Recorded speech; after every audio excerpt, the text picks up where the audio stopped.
Kedunguan Anies secara tak sengaja terbuka ke hadapan para wali kota. Ada tayangan video yang sangat absurd menggambarkan bagaimana capres dari Partai Nasdem ini menawarkan gagasannya jika dipercaya jadi presiden. Absurditas narasinya semakin terasa manakala muncul komentar netizen yang menggugat keseriusan Anies untuk mewujudkan gagasannya itu. Ingin ketawa tapi takut diketawain. Mungkin cara mereka mengirim reaksi terkait gagasan Anies mencerminkan betapa dangkalnya wawasan seorang capres. Tak ada angin, tak ada hujan. Tiba-tiba menggambarkan kemiskinan yang dia lihat di daerah yang dia pimpin sendiri. Lalu saat ini dia menunjukkan kebodohannya dan kegagalannya itu agar diatasi oleh pemerintah kota saat dia dipercaya sebagai presiden. Apakah tidak lebih baik seandainya orang lain saja yang dipercaya menggantikannya sebagai kepala daerah dan bukannya minta dipercaya menduduki jabatan lebih tinggi?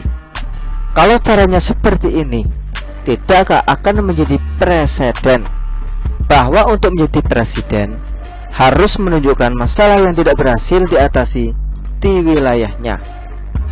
Absurditas yang bikin merinding, bukan? Mungkin di benak Anies, dia akan membuat semacam peraturan presiden sehingga pemerintah kota wajib menjalankannya. Namun hal itu bisa ditafsirkan justru akan mempersempit kewenangan seorang kepala daerah. Tidakkah seperti itu cara berpikirnya? Karena desentralisasi telah sedemikian luasnya, sehingga seorang kepala daerah tidak harus mengikuti peraturan presiden jika hanya untuk mengentaskan kemiskinan di daerahnya. Mungkin hanya Pemprov semasa Anies saja yang luput dari pemikiran lebih luas seperti itu.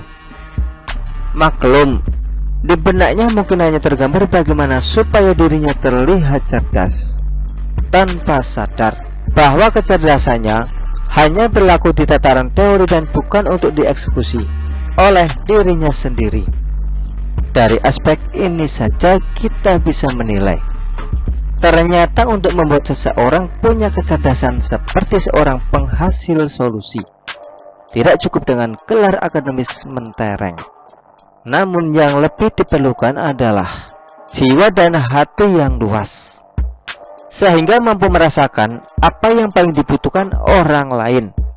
Namun sejauh yang kita rasakan, Anies bukanlah tipikal seperti yang dibutuhkan kaum tak mampu, namun lebih terlihat sebagai individu oportunis yang hanya melihat segala sesuatu dari kepentingannya sendiri.